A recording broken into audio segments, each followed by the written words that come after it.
Hello mga ka-farmers. So good morning, good morning.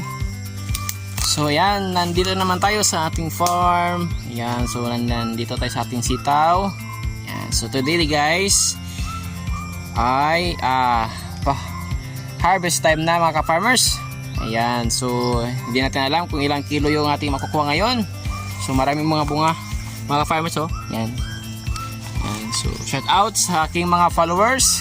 So hello sa inyo, wonderful day and ingat po tayo palagi. So ayan guys, ngayon ay umulan dito. So tuloy pa din yun guys yung ating harvest. Yan, so ito na yung ating kamatis. So malalaki na sila yung ating kamatis. So ayan guys, hindi tayo nakapagdamo dahil yung ating trabaho ay so marami na. Ayan guys, so malaki yung mga bunga. So yan, maganda. Yan, ang gandang bunga natin sitaw. So ayan, pasyal tayo sa ating sitawan guys. Yan, so marami yung bunga. So shout out sa mga followers ko and mga viewers ng aking vlog. So yan na guys, yung ating sitaw. So today is harvest, pang 5th harvest natin. So hindi tayo nakapag-vlog sa ating pang-4 na harvest. So nakakuha tayo ng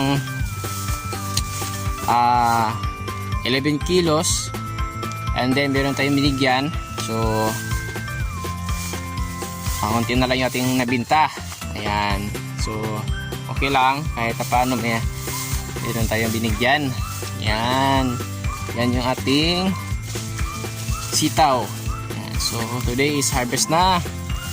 So marami-rami na yung bunga. So hindi natin alam kung ilang kilo. So ito yung ating patula guys. Yan yung patula natin. So hindi pa natin alam kung marami bang bunga, pero okay lang. Yan ang guys, oh, maraming bunga. So today is harvest natin, pang 5 harvest.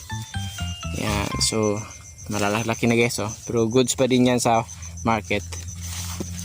Yan, so shout out sa mga nagtatanim ng sitaw, sa mga nagtatanim ng gulay.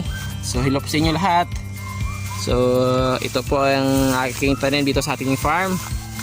So pasensya na, hindi tayo nakapag-upload ng video noong nakaraang araw. So pasyal-pasyal muna tayo dito sa ating farm. Yan yun. So dito yung area na nag-down. Ayan, so ayan, naka-recover na. Ayan, so same pa din. Ayan, naka-recover na. So ayan, dito yung area, dalawang ano yan. So ayan, mayroong mga bunga.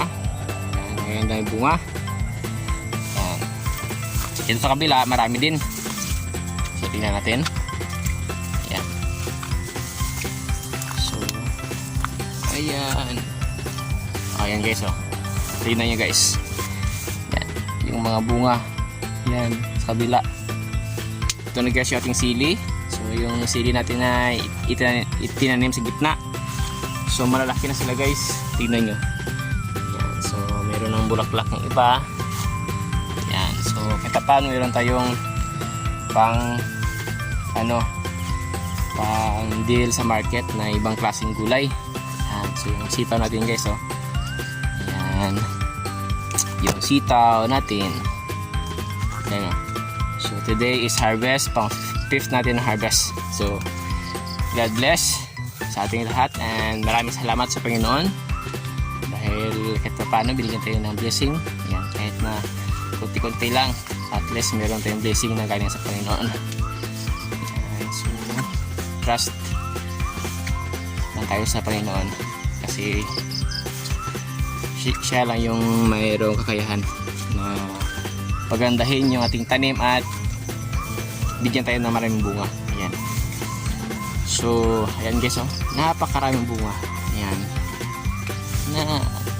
Thank you sa blessings. Ayan, maraming bunga. Ayan. So, today is dating harvest. So, siguro hindi ako makaka ng ilang kilo. So, estimated ko lang nasa 15 kilos or less or more than 15 kilos. Ayan. So, yung price natin dito sa sitaw ngayon ay nasa 70 per kilo. Yan. So gate farm, gate price is 70 kilo. So still nakaabot tayo sa matataas pa din na presyo. So dati nung nakaraan nung ano pa ay 80. So nakaabot tayo ng 80, siguro mga ano lang, mga first and second harvest lang. And then yung third, fourth and ngayon pang 70 na. Pero okay lang. Still yung price is good pa rin dito sa amin. Yan. So yan, maraming bunga. Ito sa kabila, medyo sa kabila konti-konti lang. Ayan, and then yung ating pipino. So ayan, gumagapang na yung ating pipino. So ayan o, bunga. Maraming bunga guys o. Ayan, bunga. Yung ating pipino, ayan, gumagapang na. So kahapon nilagyan ko to ng trellis. So ayan, yung gamit natin ay yung twine. Ayan, so yung twine na black ito. So ito ay vegetable twine, and then yung white natin na tinali dito sa sitaw ay ano, atlas twine yan. Yan. So hopefully maganda mamunga din to yung ating pipino. Yan. So hindi pa tayo nakapag-try na magtanim ng pipino kasi yung ating tinatanim palagi sitaw, ampalaya, talong, sili, kamatis. So ngayon try natin magtanim ng pipino dito sa ating area. Ayan. So dito ay nag-slope na kasi napakabigat yung mga dahon. Ayan. So kahapon nag-apply tayo ng fertilizer pero konti-konti lang kasi tignan naman natin yung mga dahon. Ayan yung dahon oh. Tignan nyo guys oh. Mas malaki pa sa kamay ko guys oh. Tignan nyo. Ayan oh. So ganyan kataba yung lupa dito. Ayan. So actually dito na area dati ay tinamnan ko to ng sili. So tapos ng sili ay wala na. So dati ay ito ay binagsakan ko ng maraming fertilizer. Ayan, yung dupos.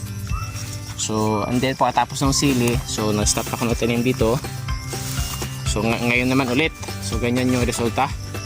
So hindi tayo dito malaki yung ating gasto sa fertilizer, kunti lang kasi ayan, tignan nyo naman, makikita nyo naman sa dahon.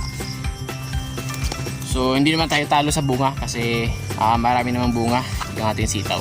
Ayan. So kunti lang yung ating inputs dito, yung ano lang. So ngayon ay palagi umulan, so nag-inputs tayo dito na insecticide. So hindi lang tayo naglagay ng fungicide kasi yung fungicide matagal yun mawala sa ating tanim. So 7 days to 10 days yan. So dapat kasi yung ating interval sa pag-harvest ng ating sitaw ay nasa 2 to 3 days lang. So yung fungicide ay 7 days to 10 days yan mawawala. So pag nag-harvest tayo, so yung ating fungicide na in-spray dito makain talaga ng ating mga buyers. Yan. So kawawa naman sila. So dapat ingatan natin sila. Ingatan natin yung mga buyers and then yung namimili ng gulay sa ating mga buyers kasi pag nasiraan sila, so tayo din na nagtatanim ay masisiraan din sa kanila. Ayan. So okay lang kahit na insecticide lang. So yung ating inalagay na insecticide ay napaka small amount lang for ano lang talaga, not totally prevent, for minimize lang yung ating mga pest and insect. Yan. So pang ano lang talaga, pang alis lang, hindi talaga yung saksak talaga na talaga yung dami talaga ng insecticide kasi alam niyo naman doon tayo makakakuha ng sakit sa palaging nag-i-spray ng mga insecticide. Ayan. So kagaya ng talong. Ayan. So every 3 days talaga guys yung talong ay palagi talaga yung in-sprayhan kasi pag hindi yan in-applyan ng insecticide, so malulugi yung ating farmers. Ayan. So ang dapat natin gawin pag nakabili tayo ng talong ay ibabad muna natin sa tubig para yung yung mga natitirang mga talaga pesticide na in-spray ay mababad and then sa tubig. Yan. So, yun lang yung ating vlog ngayon. So, maraming salamat sa panonood sa aking vlog. So, thank you and have fun sa ating lahat. Thank you guys. Bye-bye.